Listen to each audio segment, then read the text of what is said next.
Assalamualaikum warahmatullahi wabarakatuh. Alhamdulillah wassalatu wassalamu ala Rasulillah wa ala alihi wa sahbihi wa mawalah wa la hawla wa la quwwata illa billahi wa ba'du.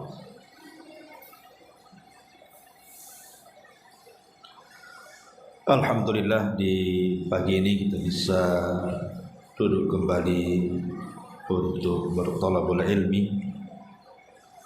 Tak lupa salawat dan juga salam kita hadiahkan pada Rasul kita Nabi besar Muhammad sallallahu alaihi wasallam. Kajian di pagi hari ini kita akan membahas satu doa yang Nabi sallallahu alaihi wasallam tidak pernah meninggalkannya sampai beliau meninggal. Dan doa ini terus dibaca Nabi sallallahu alaihi wasallam di waktu pagi dan petang. Dan hebatnya doa ini mencakup seluruh kebaikan dunia dan kebaikan akhirat. Doa apa ini? Doa ini disebutkan di dalam hadis yang dikeluarkan oleh Imam Abi Dawud dari sahabat Abdullah ibnu Umar radhiyallahu anhu. Kata Abdullah ibn Umar radhiyallahu anhuma, lam yakun Rasulullah sallallahu alaihi wasallam iyada'u haula'i da'awati hina yumsi wa hina yusbih. Kata Abdullah ibn Umar radhiyallahu anhuma, Nabi sallallahu alaihi wasallam tidak pernah meninggalkan doa ini, baik dia berada di pagi hari ataupun berada di sore hari. Kemudian Abdullah ibn Umar menyebutkan doanya, Allahumma inni as'alukal afiyata fid dunya wal akhirati.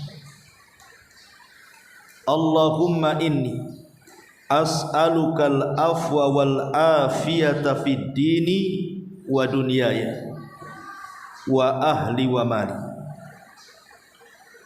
Allahumma astur awrati wa amin rawati. Allahumma hfadni min bayni yaday wa min khalfi wa an yamini wa an shimali wa min fawqi wa a'udzu bi azamatika an aghtala min tahti.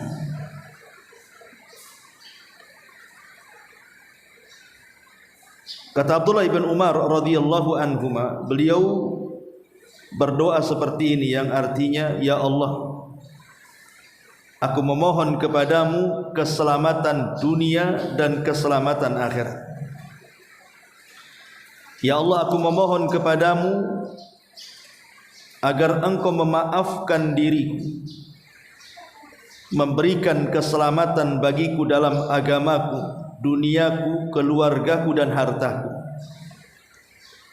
Ya Allah, tutupilah auratku dan amankanlah aku dari rasa takut. Ya Allah, jagalah aku dari depan, belakang, sisi kanan dan sisi kiri, dan juga dari atas. Dan aku berlindung kepadamu dengan kebesaranmu, agar aku tidak diserang dari bawah kakiku. Hadis ini dikeluarkan oleh Imam Abi Dawud dari hadis Abdullah ibn Umar radhiyallahu anhu. Taib, ma'asyiral muslimat yang dimuliakan Allah Subhanahu wa taala, perhatikan, kita akan membahas makna per makna daripada doa ini, karena doa ini sangat agung sekali. Kita harus paham maknanya, karena ini dijadikan zikir pagi dan petang. Pertama, Nabi SAW meminta agar Allah Subhanahu wa ta'ala memberikan kepada kita ini keselamatan di dunia dan di akhirat. Maksudnya keselamatan di dunia dan di akhirat di sini karena tujuan hidup kita kan mencari keselamatan. Jangan sampai kemudian di dunia kita tidak selamat. Terkadang kita lihat di masyarakatnya, orang-orang terdekat kita saja, banyak di antara mereka mungkin pergi ke pasar, kemudian pulang jatuh dari motor, meninggal. Ataupun mungkin ditabrak meninggal. Atau mungkin entah kenapa kemudian dia tiba-tiba sakit, stroke, tidak bisa bergerak. Ataupun perkara-perkara yang lainnya. Dari sinilah maka kemudian kita meminta kepada Allah Subhanahu wa ta'ala untuk diberikan keselamatan dunia dan juga akhirat, dan agar Allah Subhanahu wa ta'ala memberikan ampunan kepada kita tanpa diberi oleh Allah Subhanahu wa ta'ala ujian. Karena ada orang-orang itu yang memang diuji oleh Allah Subhanahu wa ta'ala supaya dosa-dosanya dihilangkan dengan cara diberikan ujian. Tapi jangan kemudian kita minta musibah agar dosa-dosa kita itu diampuni oleh Allah, tidak boleh. Karena di zaman Nabi SAW ada seorang sahabat yang sampai kurus kering. Jadi Nabi SAW bertanya, kenapa kondisimu seperti ini? Sakit parah, terbaring. Kemudian dia mengatakan, aku meminta kepada Allah, kalaupun aku harus diazab di akhirat, maka azab saja aku di dunia seperti Allah mengazab aku di akhirat. Maka Nabi SAW mengatakan, engkau tidak akan sanggup. Sebaiknya kau meminta kepada Allah Subhanahu wa ta'ala, Rabbana atina fid dunya hasanah wa fil akhirati hasanah wa qina adzabannar. Ya Allah, berikan kepadaku kebaikan dunia, kebaikan akhirat, dan jauhkan aku dari azab Allah. Jadi tidak boleh kita meminta musibah untuk dihilangkan kesalahan kita, karena kita tidak akan sanggup masalahnya. Ya kalau seandainya kita bisa sabar. Kalau ketika Allah Subhanahu wa ta'ala memberikan ujian kepada kita, kemudian kita tidak sabar, malah kemudian tasakhut gitu kan, karena tidak sabarnya akhirnya kita menolak takdir Allah Subhanahu wa ta'ala, malah enggak dapat apa yang kita minta kan. Makanya jangan meminta musibah, tapi mintalah doa sapu jagat tadi, Rabbana atina fid dunya hasanah wa fil akhirati hasanah wa qina adzabannar. Ya Allah, minta kepada Allah agar kita diselamatkan di dunia dan diselamatkan di akhirat dengan cara diberikan kebaikan dunia dan kebaikan akhirat. Ini yang pertama. Kemudian yang kedua, di sini Nabi SAW juga meminta kepada Allah Subhanahu wa ta'ala, Allahumma inni as'alukal afwa wal afiyata fid dini wad dunya wa ahli wa mali. Ya Allah, aku meminta kepadamu agar engkau memaafkan diriku dan agar engkau memberikan keselamatan kepada agamaku, duniaku, keluargaku dan hartaku. Al-afwa ma'ruf, sering kita mengucapkan afwan, artinya kan minta maaf, afwan itu. Jadi ketika kita meminta kepada Allah Subhanahu wa ta'ala afwa, artinya kita meminta kepada Allah agar dosa-dosa kita diampuni. agar dosa-dosa kita diampuni oleh Allah Azza wa Jalla. Karena manusia itu tidak lepas daripada dosa. Setiap hari kita melakukan dosa, setiap hari. Karena dosa bagi Bani Adam itu sebuah kewajiban, pasti, maksudnya sebuah kepastian. Anak Adam itu pasti berbuat dosa setiap harinya. Kalau ada orang yang mengatakan saya tidak pernah berbuat dosa, Ustaz, dustakan kata-katanya. Karena manusia itu setiap hari pasti berbuat dosa. Entah mungkin pandangannya, entah mungkin pendengarannya, entah mungkin lisannya, entah mungkin tangan dan kakinya, atau mungkin pikirannya. Setiap hari manusia itu berbuat dosa. Makanya karena setiap hari kita meminta, setiap hari manusia berbuat dosa, maka setiap hari pula kita meminta ampunan kepada Allah Azza wa Jalla. Jangan sampai ditumpuk-tumpuk dosa itu.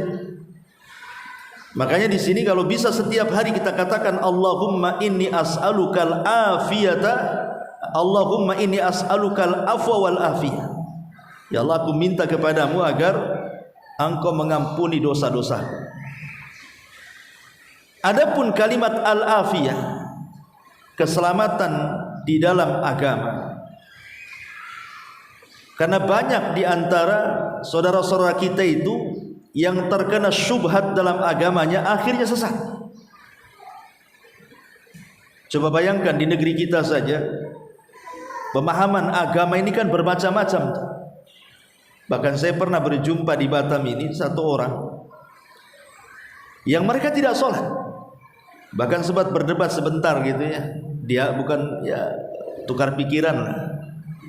Dia tidak sholat.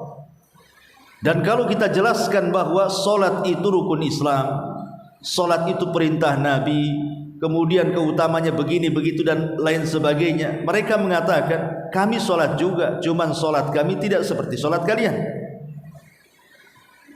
Lalu ketika saya tanya seperti apa solatnya, dia mengatakan selama masuk waktu solat, asal kita ingat Allah, itu sudah dikatakan solat.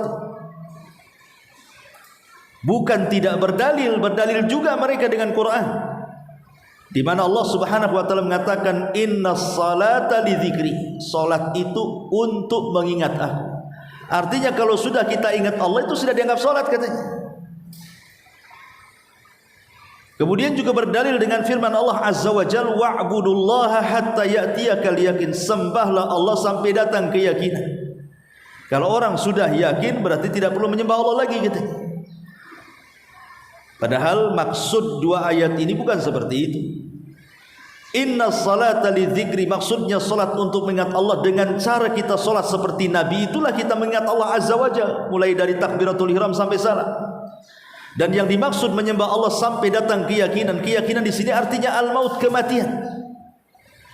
Bukan sampai yakin artinya sembah Allah sampai mati gitu maksudnya. Lah ini kan menunjukkan bahwa ada orang-orang yang melenceng dalam agama. Makanya kita meminta kepada Allah agar Allah menyelamatkan agama kita. Kemudian juga maknanya menyelamatkan agama kita itu agar kita tidak terjerumus kepada maksiat dan dosa-dosa yang akan menciderai agama kita. Baik dosa yang berkaitan dengan Allah, seperti meninggalkan sholat, meninggalkan puasa, meninggalkan haji dan begitu seterusnya, atau sholat atau dosa yang berkaitan dengan sesama hamba, mungkin zalim kepada orang, mengambil hartanya, mengambil kehormatannya, dicaci makinya, digibahnya, dihinanya dan begitu seterusnya. Dan itu bisa menciderai agama kita. Makanya kita meminta kepada Allah keselamatan. Atau boleh juga dosa yang paling besar, dosa kesyirikan, naudzubillah. Makanya penting kita meminta keselamatan kepada Allah untuk menjaga agama kita. Bahkan yang lebih parah lagi, ada yang kemudian sampai murtad.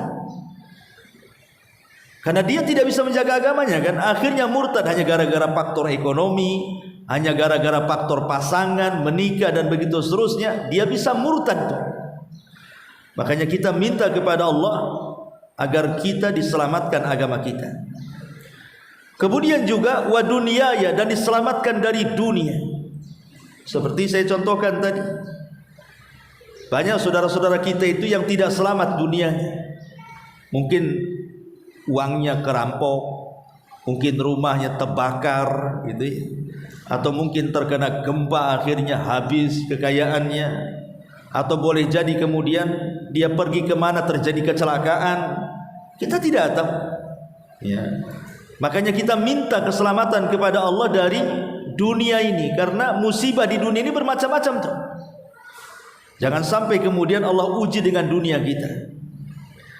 Kemudian juga wa ahli, dan juga minta keselamatan dari keluarga.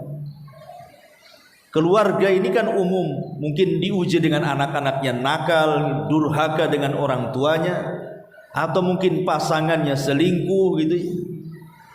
Ataupun mungkin akhlaknya kurang bagus, suaminya keras, jahat, suka mukul dan begitu seterusnya.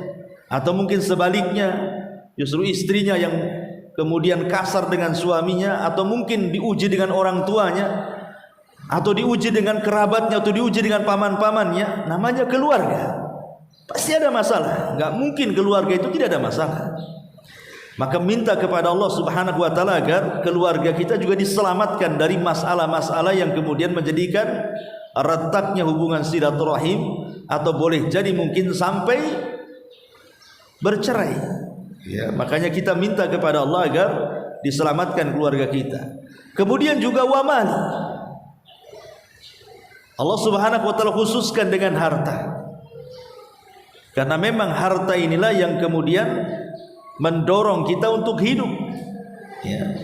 Boleh jadi kemudian dibuat masalah dengan hartanya, entah pekerjaan suaminya, banyak masalah di PT-nya, atau mungkin ada kecelakaan di jalan karena mungkin dia mencari uang di jalan, atau mungkin karena tenggelam di lautan karena dia seorang nelayan. Macam-macam harta itu. Makanya kita minta kepada Allah Subhanahu wa ta'ala keselamatan, bukan hanya agama, bukan hanya dunia, bukan hanya keluarga, termasuk juga harta. Ataupun mungkin ada orang yang hasad dengan harta kita, nanti datang. Orang hasad di sekitar kita ini tidak tahu. Dan hakikat orang hasad itu sebenarnya orang yang tidak percaya dengan takdir. Orang hasad itu orang yang tidak percaya dengan takdir. Seolah-olah dia mengatakan, ya Allah, kenapa kau beri dia harta, aku tidak. Seolah-olah dia mengatakan seperti itu sebenarnya. Makanya dia hasad. Dan hasad ini ada kaitan dengan penyakit ain, penyakit mata. Bukan sakit mata belekan, bukan. Maksudnya ain ini bagian daripada sihir. Kalau dia melihat harta kita, melihat kendaraan kita, melihat anak kita dengan pandangan hasad, itu terkadang kemudian menjadikan harta kita rusak. Mungkin rumah kita rusak, mungkin anak-anak kita sakit dan begitu seterusnya. Makanya kenapa kemudian kita meminta kepada Allah juga agar Allah Subhanahu wa ta'ala menyelamatkan harta kita. Ini yang kedua. Kemudian yang ketiga, Allahumma astur aurati. Allahumma astur aurati. Ya Allah, ustur aurati, artinya tutuplah aurat. Tentu yang dimaksud aurat di sini bukan hanya aurat badan saja, tidak. Karena aurat ini terbagi dua, ada hissiyah, ada ma'nawiyah. Ada yang bersifat hissiyah, memang badan kita tutup aurat kita ya. Ataupun ma'nawiyah, lebih daripada itu. Mungkin tiba-tiba kemudian Allah membongkar aib-aib kita. Nauzubillah. Makanya sering saya katakan, orang itu masih dihormati, masih dimuliakan, masih diajak bicara, itu karena Allah menutup aurat kita. Kalau Allah Subhanahu wa ta'ala bongkar aurat kita, yang tadinya memuliakan kita bisa saja menghinakan kita, yang tadinya menghormati kita bisa saja merendahkan kita, yang tadinya suka bicara dengan kita boleh jadi meninggalkan kita. Itu kalau orang dibongkar auratnya. Makanya kenapa Nabi SAW melarang kita itu untuk membongkar aurat orang lain. Nanti Allah akan bongkar aurat kita walaupun dalam rumah kita. Tidak boleh kita mencari-cari aurat orang lain. Karena orang yang kemudian mencari-cari aurat orang lain, artinya aib orang lain, itu sama saja Allah akan bongkar aurat kita. Karena kama tadinu tudan, kata ulama. sebagaimana kita melakukan kepada seseorang itu perbuatan jahat, maka Allah pun akan melakukan hal yang sama dengan apa yang kita lakukan kepada manusia. Makanya kita meminta kepada Allah agar ditutup aurat kita, baik di dunia ataupun di akhirat. Makanya dalam sebuah hadis nanti pada hari kiamat, ada orang yang didatangkan kepada Allah Subhanahu wa taala membawa catatan dia, semua catatannya isinya keburukan, hanya sedikit kebaikan. Kemudian Allah Subhanahu wa taala mengatakan, baca catatan. Akhirnya dia mulai membentangkan catatannya itu. Kemudian Allah Subhanahu wa taala mulai bertanya dan mengatakan, ataf'alu dzamba kadza? Bukankah engkau sudah melakukan dosa ini? Dia mengatakan ya. Bukankah engkau sudah melakukan dosa itu? Dia mengatakan ya. Kemudian Allah Subhanahu wa taala terus bertanya soal dosanya, dan dia hanya bisa mengangguk dan mengatakan iya, iya, iya. Tetapi di ujung hadis kemudian Allah Subhanahu wa taala mengatakan kepada hamba ini dan mengatakan, dulu di dunia satartuka anin nas wa ghafartu lakal yaum. Dulu di dunia aku tutup auratmu dari manusia, dan pada hari ini ku ampuni dosa-dosamu. Kan enak tuh. Di dunia Allah tutupi aib kita, di akhirat pula Allah ampuni dosa kita. Itulah orang-orang yang disebut dalam Al-Quran hisaban yasira, hisabnya mudah. Jadi hisab mudah itu Allah hanya bertanya saja untuk mencocoki catatannya itu. Bukankah kau melakukan dosa ini di waktu ini? Iya. Bukankah kau melakukan dosa itu di waktu itu? Iya. Hanya itu saja pertanyaannya. Dan dia tidak mengelak, hanya mengatakan iya, iya, iya. Makanya Allah Subhanahu wa taala mengatakan, al-an satartuka fid dunya wa ghafartu lakal yaum. Dulu aku tutupi aibmu di dunia, sekarang ku ampuni pula dosamu di sini. Maka orang yang seperti ini orang paling bahagia. Kenapa? Karena hisabnya mudah. Adapun hisabnya yang sulit itulah yang kemudian terjadi munaqasah. Kau ditanya, bukankah kau melakukan dosa ini? Enggak. Bukankah kau melakukan dosa itu? Tidak. Dia kalau mengelak, disitulah kemudian didatangkan saksi-saksi. Entah bumi jadi saksi, langit jadi saksi, badan jadi saksi, semua akan jadi saksi, malaikat, catatan, dan begitu seterusnya. Ini alamat, ini hisabnya sulit. Kalau sudah mengelak ini, maka alamat hisabnya sulit. Makanya di sini Nabi SAW mengatakan, Allahumma stur awrati, ya Allah tutuplah aibku. Karena orang kalau sudah dibongkar aibnya, na'udzubillah. Betapa banyak orang-orang yang hanya satu aib saja dibongkar Allah Azza wa Jalla, semua manusia mencela dia kan? Contoh saja umpamanya lah, ada pejabat di negeri kita ini dihormati, mungkin dia seorang menteri dan begitu seterusnya. Kemana-mana kalau datang ke daerah-daerah itu dibuatkan acara khusus gitu ya, didatangi manusia, dia lu-elukan dan begitu seterusnya. Sekali ini mungkin dia korupsi sembunyi-sembunyi, tahu-tahu ketahuan, kemudian diekspos sama media, semua orang tahu. Coba bayangkan, yang tadinya mengeluh-ngeluh orang ini, mungkin satu Indonesia menghujat dia. Itu baru satu tuh aibnya, itu Allah bongkar. Macam mana kalau semua aib dia dibongkar? Naudzubillah. Makanya Imam Ahmad ibn Hanbal rahimahullahu ta'ala, ketika dia belanja ke pasar, banyak murid-muridnya yang hendak membawakan barang-barangnya, dan Imam Ahmad mengatakan, jangan, ini barang-barangku, aku yang bawa. Kata murid-muridnya, ya Imam, antal imam, kau ini seorang imam, kami murid-murid engkau, biar kami yang bawa sebagai ta'zim, bentuk pengagungan kami kepada anda.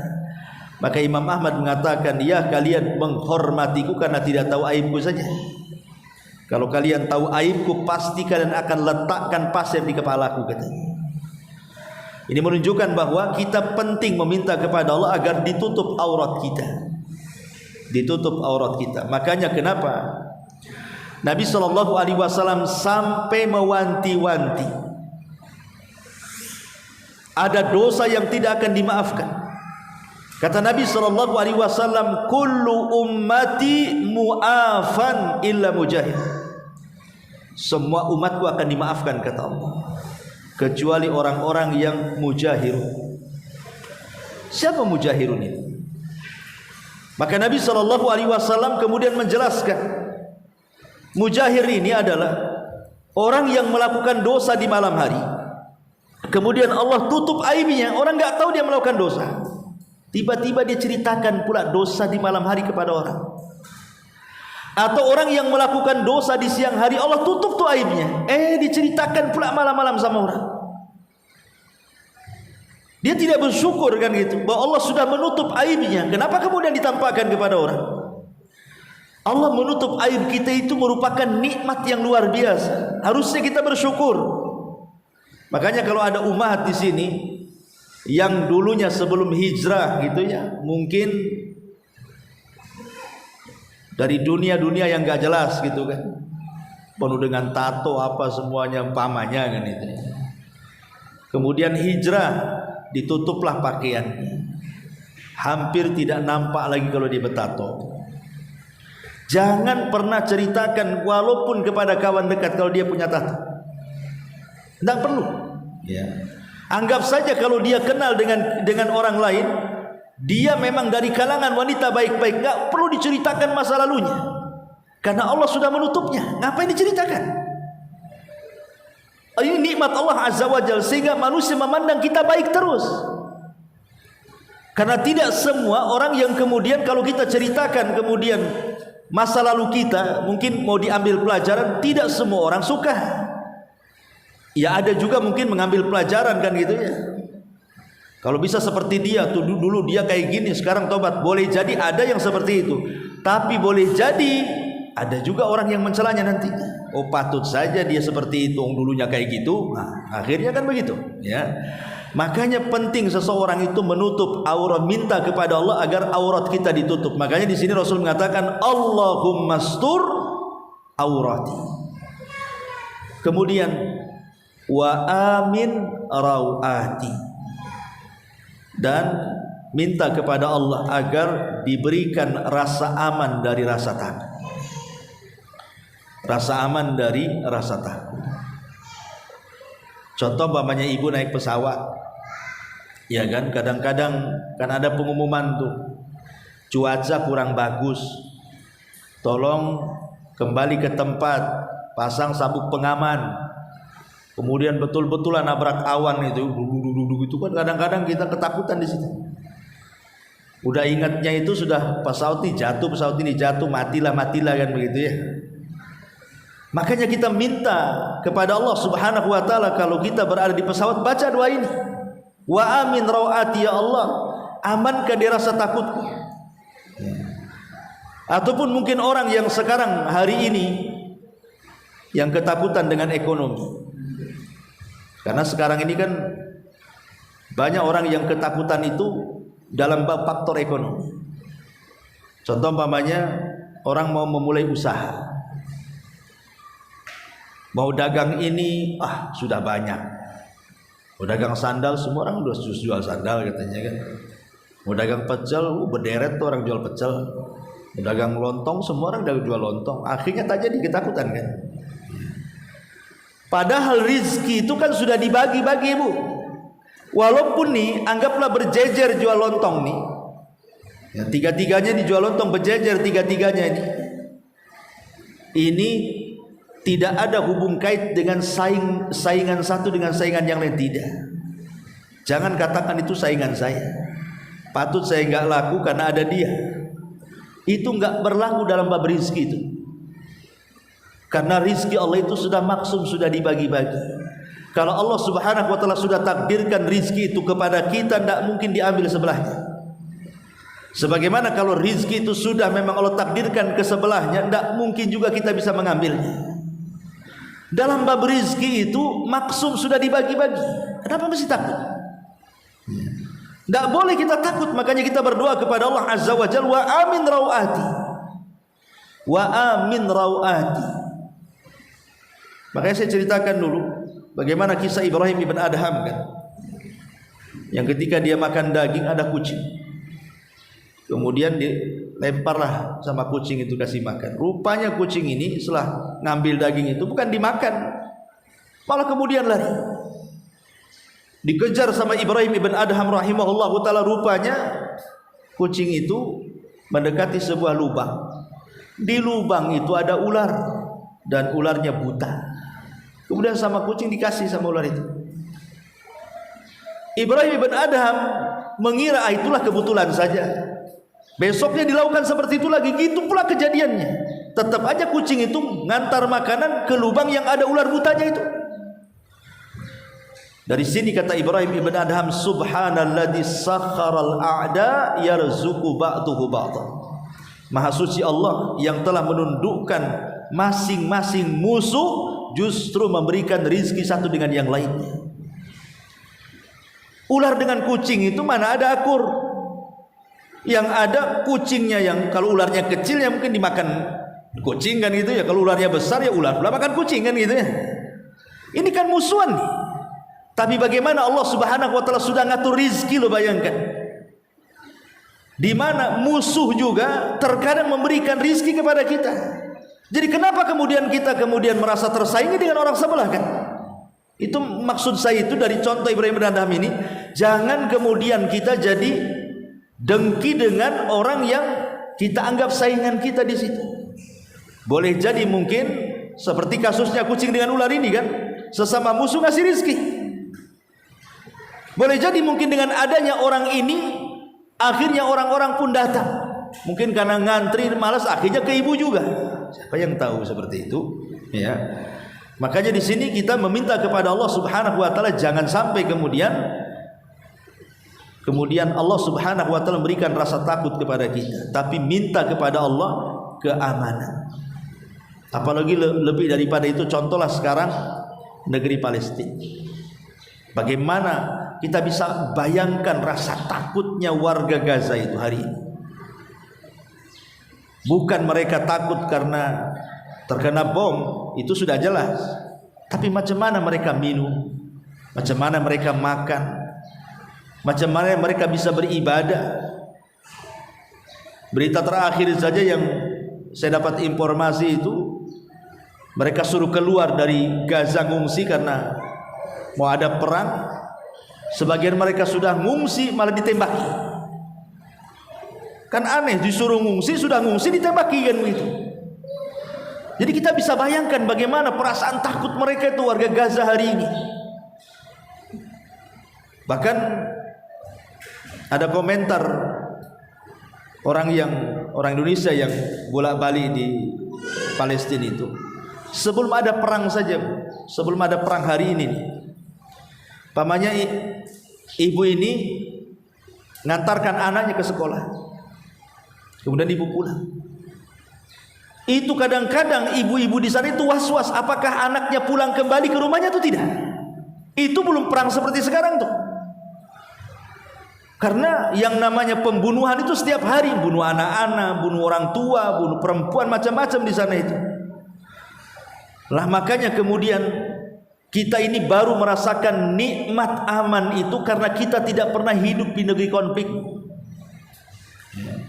Coba kalau kita lihat hari ini di YouTube atau di media-media yang terpercaya lah yang memberitakan kepada kita itu, baru kita merasakan oh enak hidup di negeri aman itu. Rupanya di Palestina itu hari-hari orang itu diancam nyawanya, tidak dengan bom ya dengan kelaparan. Makanya di sini kita meminta kepada Allah Azza wa Jalla, wa amin rawati. Ya Allah, minta agar dihilangkan rasa takut dan diberikan keamanan. Atau mungkin ibu-ibu yang suaminya mungkin kerja di luar negeri, kerja di kapal, di apa kan yang jauh, ya kan? Kita kan tidak tahu antara suami pulang selamat atau tidak, kan kita tidak tahu juga. Makanya berdoa kepada Allah Subhanahu wa taala, wa amin rawati, dan banyak contohnya. Baik. Kemudian Nabi SAW selanjutnya meminta kepada Allah Subhanahu wa taala, Allahumma hfadhni min baini yadayya wa min khalfi wa an yamini wa an shimali wa min fawqi. Ya Allah, berikan penjagaan kepadaku dari depan, dari belakang, dari kanan dan kiri, dan dari atas. Ma'asyiral muslimat yang dimuliakan Allah Subhanahu wa taala, di dalam Al-Qur'anul Karim ketika Allah Subhanahu wa taala bicara soal iblis dalam surah Al-A'raf ayat 16 dan juga 17, apa kata Allah? Iblis berkata di hadapan Allah, qala fabima aghwaytani la'aqudanna lahum siratakal mustaqim thumma la'atiyannahum min bayni aydihim wa min khalfihim wa an aymanihim wa an syama'ilihim wa la tajidu aktsarahum syakirin. Karena engkau telah menghukum aku sesat, kata iblis, saya benar-benar akan menghalang-halangi mereka dari jalan engkau yang lurus. Kemudian saya, kata iblis, akan mendatangi mereka dan menggoda mereka dari depan mereka, dari belakang mereka, dari sisi kanan mereka, dari sisi kiri mereka, sehingga engkau tidak akan mendapati mereka hamba-hambamu yang bersyukur kepadamu. Artinya iblis tidak akan membiarkan kita untuk menjadi hamba-hamba Allah yang beribadah tulus kepada Allah Azza wa Jalla. Dia akan terus menggoda kita, tidak dari depan, dari belakang, tidak dari belakang, samping kiri, tidak dari samping kiri, samping kanan. Jadi kita ini dikepung oleh iblis itu dan anak buahnya. Makanya kita meminta kepada Allah Subhanahu wa taala agar Allah menjaga kita dari serangan-serangan iblis, baik dari depan, belakang, sisi kanan, sisi kiri, atas dan bawah. Walaupun iblis tidak akan menguasai dari atas. Iblis itu hanya menguasai depan, belakang, kiri, kanan aja kan. Karena atas ubun-ubun itu tidak bisa dikuasai oleh iblis. Ubun-ubun itu di tangan Allah. Makanya Al-Quran tidak mengatakan, ketika iblis mengatakan aku akan mendatangi mereka dan menggoda mereka dari depan, belakang, sisi kiri dan kanan, dan tidak disebut dari atas kan. Karena iblis tidak bisa menggoda dari atas. Karena ubun-ubun manusia, kata Nabi SAW dalam doanya itu, nasiyatim biyadi, ubun-ubunku berada di tangan Allah Subhanahu wa ta'ala. Ubun-ubunku berada di tangan Allah. Kalaupun kemudian iblis hendak, anak buahnya dan iblis dan anak buahnya hendak menggoda kita, itu paling dari sisi belakang, tengkuknya sini, tapi dari atas tidak. Dengan cara apa? Mengikat setiap kita hendak tidur di malam hari, 3 ikatan itu saja. Kemudian apabila sudah mengikat, kemudian iblis pun meniup-niupkan agar kita jangan bangun tidur, malam masih panjang, maka kemudian setan akan bersarang di mana, Bu? Di kedua lubang hidung kita. Jadi dia akan bersarang di kedua lubang hidung kita, dan setiap dia kemudian buang hajat kecil maka akan ditumpahkan di telinga. Makanya kenapa kemudian Nabi SAW mengatakan apabila seseorang terbangun kemudian dia berzikir kepada Allah, zikir apa saja, mau membaca subhanallah, alhamdulillah, baca Allahu akbar, la ilaha illallah, terserah dia zikir apa saja, maka hilang satu ikatan kan. Kalau ibu berwudu maka hilang 2 ikatan, bukan hanya 2 ikatan, terusirlah itu setan yang di lubang hidung tuh. Dan apabila ibu sholat maka hilanglah kemudian 3 ikatan, maka menjadilah hati kita hati yang baik, jernih, dan kita akan menjadi orang yang semangat menghadapi hidup. Maka di sini kita meminta kepada Allah Azza wa Jalla agar kita dijaga dari godaan setan iblis itu dari depan, belakang, kaki kanan, kiri, atas, bawah. Karena jangan sampai kemudian kita dilemahkan oleh syaitan. Karena itulah tujuan dia kan. Tujuan kita itu menggoda kita itu dari arah mana saja. Allah Subhanahu wa taala mengatakan wala tattabi'u khutuwatis syaitan. Jangan sekali-kali kalian mengikuti langkah-langkah setan. Kenapa? Karena setan itu adu mubin, musuhmu yang nyata. Coba bayangkan langkah-langkah setan. Pertama nih, yang paling tinggi, orang dibuat syirik. Suruh syirik kita kepada Allah, datang ke dukun, percaya tangkal, datang ke kuburan minta-minta. Pokoknya digodanya kita seperti itu. Terutama saat-saat dalam kondisi sakit parah, yang dia tidak sanggup menahan rasa sakitnya karena mungkin kurang iman. Maka itu makin datang iblis di situ tuh. Kemudian membisikkan, di sana ada dukun bagus tuh. Kalau kau berobat ke situ itu udah mujarab, banyak kok orang yang sakit kayak kamu sembuh di sana. Dia akan berikan was-was seperti itu.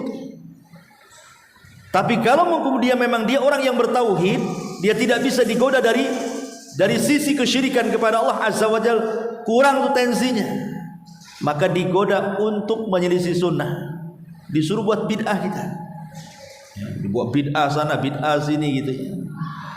Tapi kalau juga dia tidak bisa karena sudah mengenal sunnah, ini nggak boleh, ini bid'ah, tidak ada contohnya, maka diturunkan tensinya itu, disuruhnya kita melakukan dosa besar, disuruh berzina, disuruh minum khamar, disuruh judi, disuruh ghibah, disuruh dusta, disuruh mencaci dan begitu seterusnya.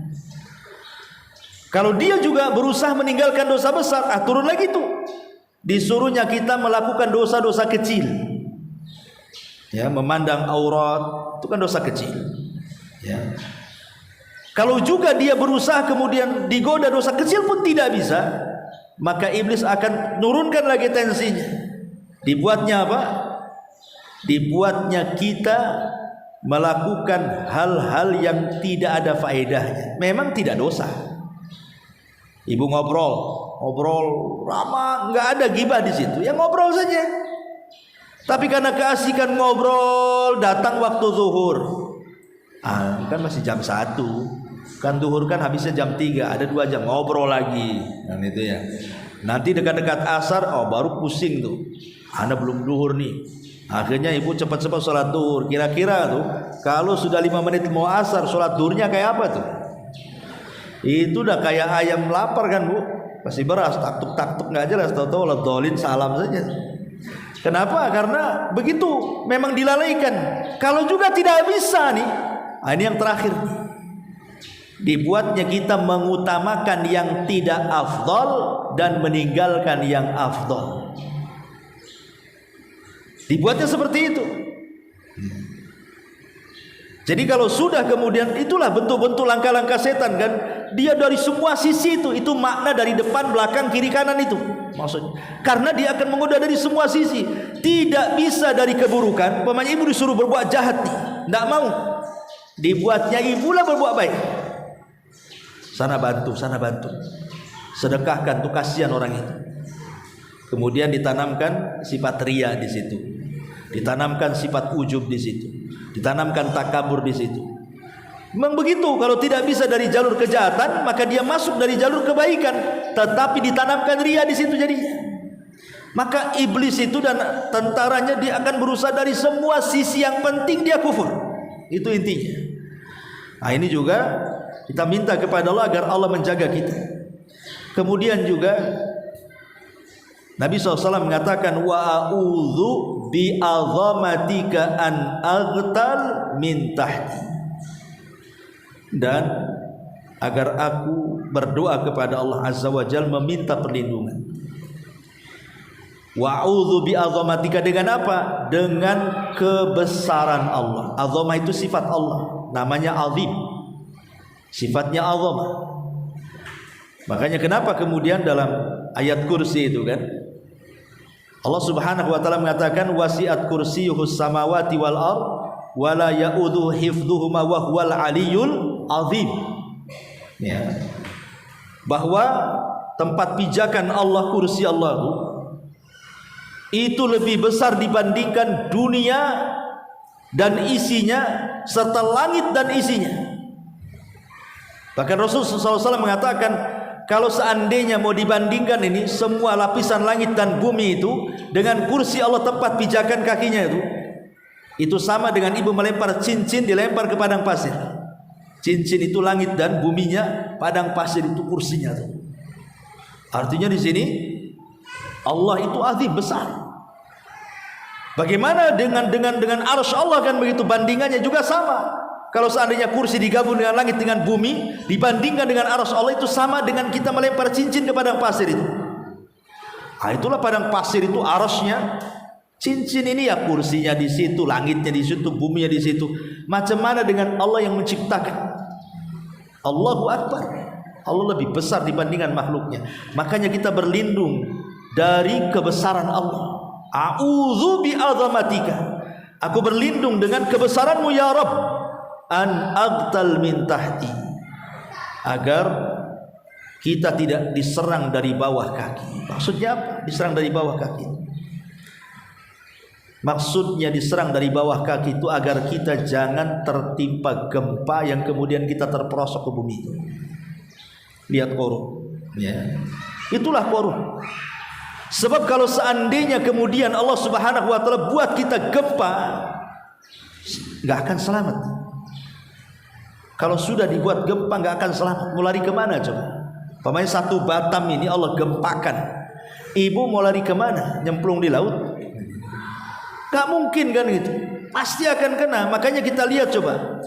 Daerah-daerah yang pernah kena gempa di negeri kita ini, seperti Lombok, Jogja, Aceh dan begitu seterusnya, baik yang diselingi dengan tsunami atau tidak, mesti memakan korban bukan hanya 1-2, bisa ratusan, bisa ribuan, dalam waktu sesingkat-singkatnya, dalam waktu yang kita tidak sadar kita akan tertimpa di situ.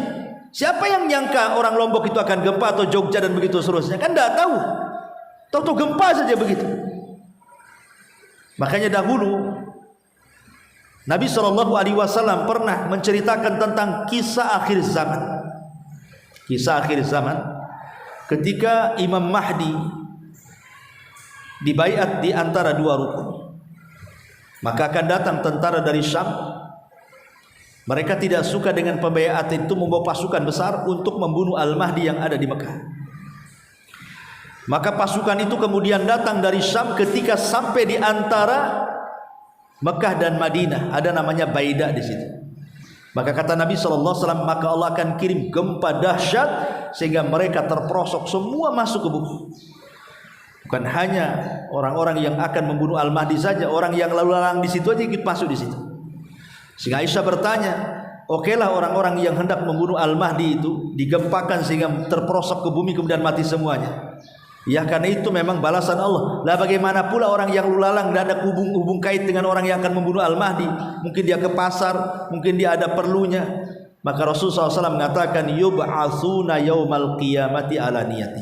Mereka akan dibangkitkan pada hari kiamat sesuai dengan niat mereka. Makanya kita berdoa kepada Allah jangan sampai kemudian diserang dari bawah. Ya. Jangan sampai kita ini terkena gempa kita belum bertobat kepada Allah Azza wa Jalla. Tahu-tahu mati belum tobat lagi udah mati, ketimpa runtuhan itu. Maka di sini, dan ini sebuah kenapa kemudian dikhususkan serangan dari bawah kan? Karena umumnya serangan dari bawah itu orang tidak selamat masalahnya.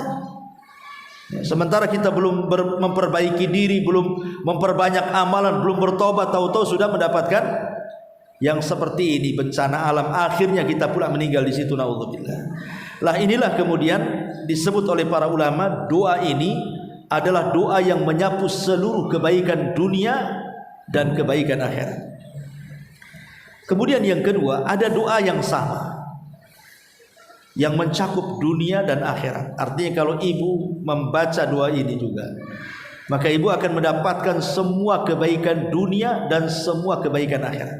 Dan doa ini selalu dibaca Rasul ketika duduk di antara dua sujud. Selalu dibaca nanti.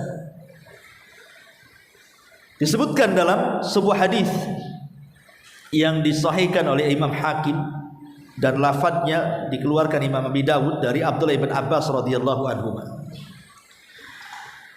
Kana yaqulu baina sajdataini, Nabi sallallahu alaihi wasallam berdoa di antara dua sujud, Allahumma gfirli warhamni wahdini wa'afini warzuqni.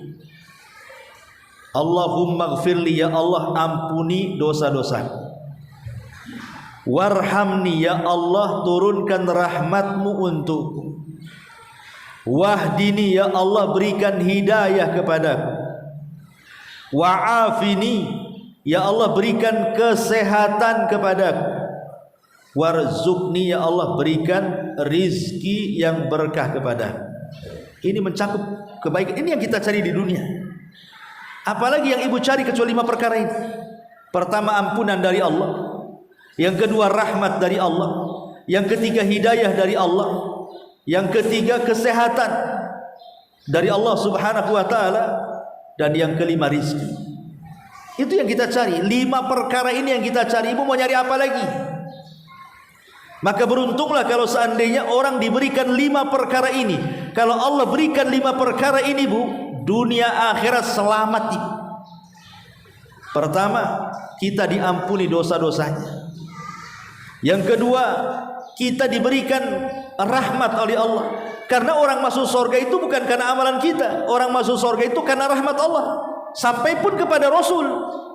Ketika Rasul mengatakan semua umatku akan masuk surga dengan rahmat Allah. Sahabat mengatakan termasuk engkau ya Rasul? Iya, termasuk aku, katanya. Kemudian hidayah. Karena hidayah inilah yang kemudian menyelamatkan kita di dunia untuk keselamatan kita di akhirat. Kemudian kesehatan. Makanya sering saya katakan, Bu, serendah-rendahnya nikmat Allah itu kan harta. Rizki itu sebenarnya nikmat Allah yang paling rendah.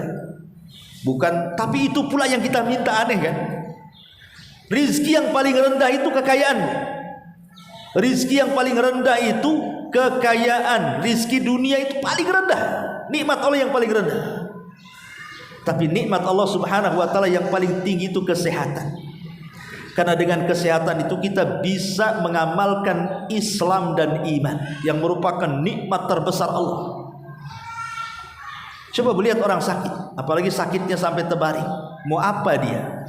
Haji tak bisa, umroh tak bisa, sholat pun udah susah, zikir pun susah karena mulutnya udah susah ngomong kan, itu kan. Sulit kalau orang tidak diberikan kesehatan itu. Makanya pertama sebenarnya jangan minta soal rizki dulu, minta dulu kesehatan.